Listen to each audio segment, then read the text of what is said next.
North Carolina Governor Roy Cooper has picked Republican Stacey Eggers to fill the fifth and final spot on the North Carolina State Board of Elections. This appointment comes one day after the governor rescinded the nomination for his original choice, James Carlton McClam Jr. McClam says the decision followed abuse allegations made against him, which he denies. 2 weeks ago, a couple of Republican members on the state BOE resigned after Republican leaders expressed outrage over a proposed lawsuit settlement that both men had voted for.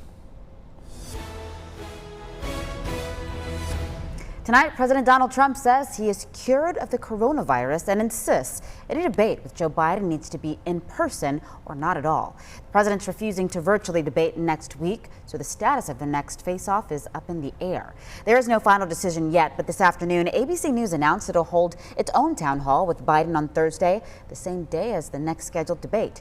Meanwhile, Democrats are accusing the president of sexism. He called Kamala Harris a, quote, monster and a communist in response to her performance at last night's vice presidential debate. And tonight, the president's physician, Dr. Sean Conley, says he anticipates President Trump can have a safe return to public engagements by Saturday. The White House released a memo from the doctor that says the president has finished his course of therapy for COVID-19.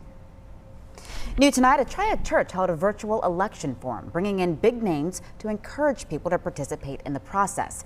People maxed out the attendance capacity on Zoom, but the event was also live streamed on Facebook. Union Baptist Church's Bishop Sir Walter Mack shared scriptures and voting strategies. Then the Reverend Al Sharpton and Dr. Virginia Newell explained why it's so important to vote, particularly this year.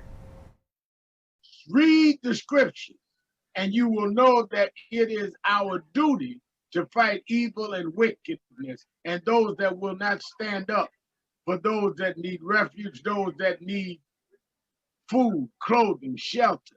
Everybody who is breathing and eligible to vote should go to the polls.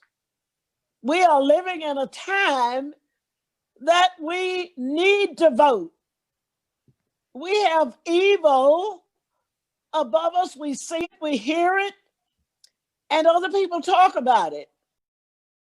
Sharpton founded the National Action Network, an organization that advocates for civil rights. Newell, at 103 years old, is a former civil servant in Winston-Salem and a champion for racial equality.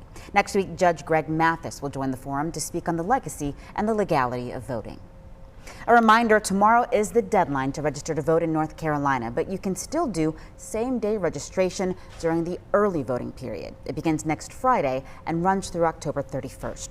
You have 19 days to request an absentee ballot, and Election Day is just 26 days away.